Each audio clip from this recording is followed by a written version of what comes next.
Hi, it's Modi, and welcome to my Passover program show, Without the Program. This year, I was supposed to perform in Arizona, in Florida, 2 shows in Mexico, and it didn't happen. My Passover tour was canceled, Passover programs were canceled, and it hit us like a ton of bricks. Oh my God. First we were in denial. It was that whole denial stage. No, how could they cancel Passover programs? God would never want such a thing. No. And then we figured, they're going to cancel. You know what? I'll do it by my mother. I'll go to my mother's house. She'll make it. She'll love having the kids. Then we found out going to your mother's house will kill your mother. So we came to the realization we are doing Passover at home.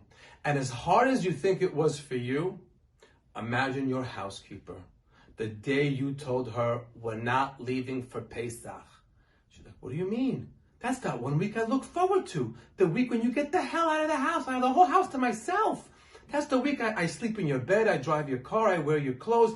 You're going to stay here? Oh my God. Yes, Esperanza, estamos staying with you. We're going to be, and we have to do Passover cleaning. What does that mean? We have to clean all the surfaces. She's like, I do that all year round anyway. What do we mean Passover cleaning? Well, that's it. This year, estamos staying in la casa con usted. That's the formal of you, usted, even though said completely condescending.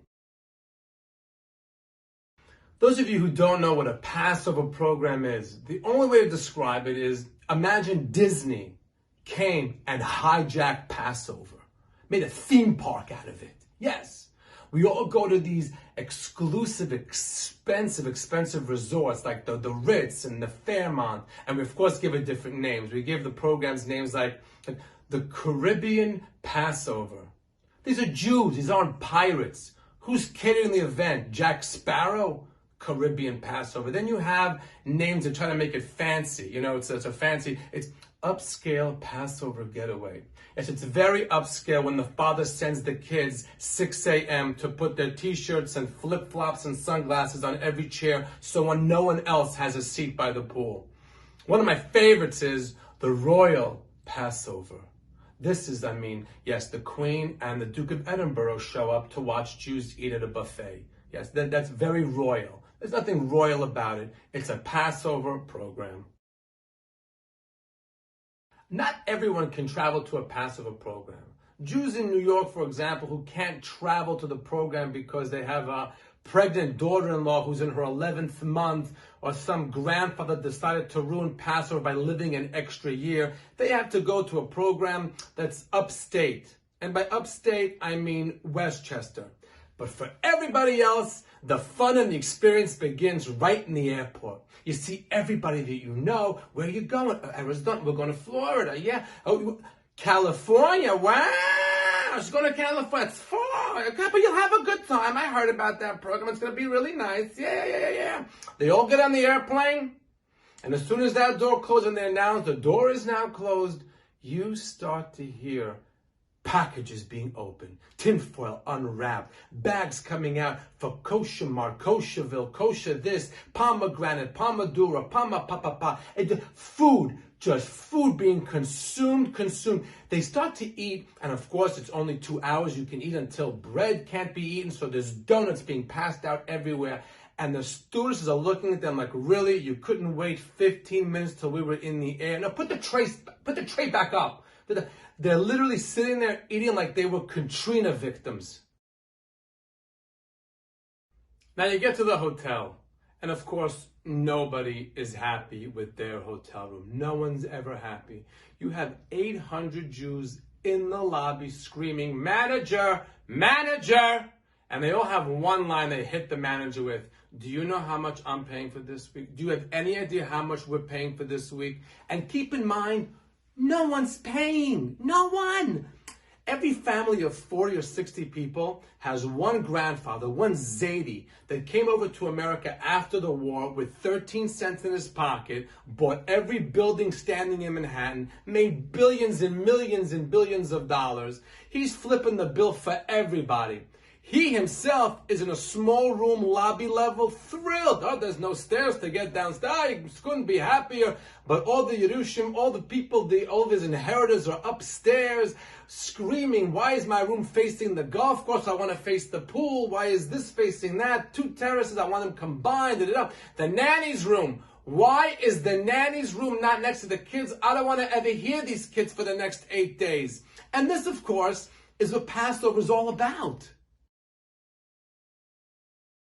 The first night, this is Seder night. Nah, this is the night everybody comes down verpitzt. They are dressed to the nines. They are hitting you with their biggest outfit. This is it. This is also the only night the men can fit into their suits. From now on, the men come down in Lululemon for their Lulu love handlers, but the women are in Bergdorf and Van Cleef, and anybody that has a daughter that they need to marry off, they parade her for her first showing. It's like the Westminster Dog Show. Here she is. Yes, she went to seminary. Yes, she's valedictorian of her school. She graduated with honors, magna cum caca. But no one cares about that. Only thing they care, she's thin. I have a thin daughter looking to get married. 90 copies of her shidduch resume. They have her parading around in 9-inch heels. She's wobbling around like a baby giraffe. They got to get this girl married because they can't afford to come back to this program next year.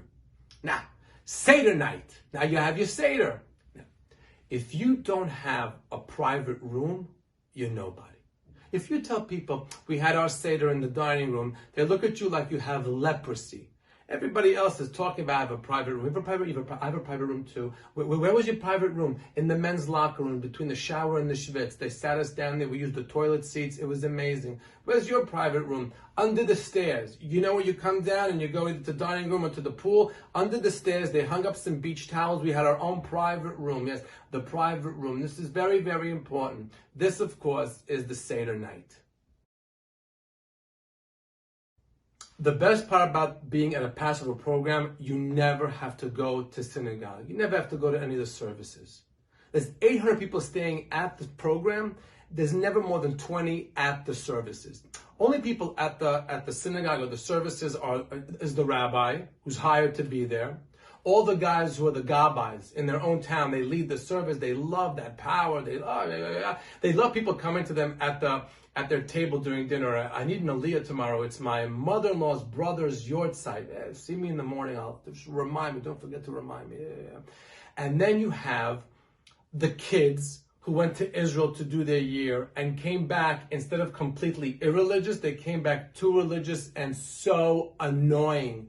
They're walking around with their big black hat, the sombrero, a wool suit. You're in Florida. You're in Arizona. These kids are with wool and a white shirt and a tie and tzitzis, and the rest of the program sitting at the pool, half naked like the Korban Pesach. He's walking around with a Gemara in case someone wants to know. Rab Chanina said in the name of...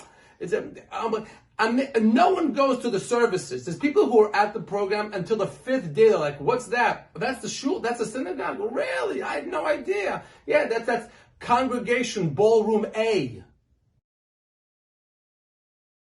Basically, at these Passover programs, people eat like they have 2 colons. They can't get the food in fast enough. They're always nauseous. They can't believe how much they ate, how much they're gonna eat. You have to imagine it's a buffet. That's an endless buffet of kosher for Passover food, and also food that looks like it shouldn't be kosher for Passover, like the hamburger buns and the hot dog buns. And the caterer's always so proud to tell you, yeah, I made that out of sawdust, quinoa, and matzah meal. Huh? How's it taste? Yeah. Oh, it tastes just like cat litter. It's wonderful. Yeah. And in between the feedings, they have this thing called the tea room, which is something you can never explain to anybody until they've been to one. It's just a room full of meals and food and endless. And there's a omelet station. There's a sushi bar. There are candies. Now the candies for Passover are always the same, but the fancier the tea room, it's the presentation. It's always they have the chocolate covered almonds, chocolate covered raisins, but the non-fancy one puts it in like a little plastic bowl. Here, eat that and drop dead. The fancy one, they put it in this it's like a duck, a glass duck with it, and they put all the raisins and the almonds into its tuchus. I'm like, here, eat from my tuchus. Here, no. The programs always want to show that they're very intellectual. So they bring in a scholar in residence, some guy who wrote a book. It's either very like a spiritual type of a book, a tefillah, prayer, a path to your soul, or some Israeli Zionist, militant, Israel, a just cause for the Jews. And he's up there lecturing, and it's a call to battle, and it's rallying the troops, and no one in his audience is under the age of 80. But these and they're like, yeah, he's right. Israel is surrounded by its enemies, yeah. Is the tea room open? No, dinner's not for a half hour, I'm gonna drop dead. I once had to follow one of these militant guys, and he got everybody all excited. And literally in the middle of my show, I dropped the line and I was born in Israel, and someone screamed out, "If Israel needed you to fight in their war, would you go?" I said, "If Israel's looking for me, they've already lost." Now, I come to these programs as an entertainer, a comedian. I have a good time with the people, we all laugh. But my entertainment secretly is watching people snap. And it always happens. Day 3, 4, 5, someone's at the table with their family. They're sitting there with the pizza. There's always a pizza. This pizza was made out of earwax. Yeah, they're sitting there, and then they just look at their family member, and they're just like, Michael, Dad left the buildings for all of us to share. I don't know why you're taking an extra 25% for building management fees. What the hell is that even? Yeah, people just snap. Or sometimes people feel that the food itself isn't kosher enough. So the option of picking it up, throwing it at the Latin waitstaff and screaming obscenities, that's an option. Of course, that's what Passover is all about. At the end of the day, I want to tell you all, I miss you. I wish I was with you for Passover. We'll do it next year. I hope you're having fun. I hope you're having laughs in your quarantine. Enjoy yourselves. Enjoy your families. Chag Sameach.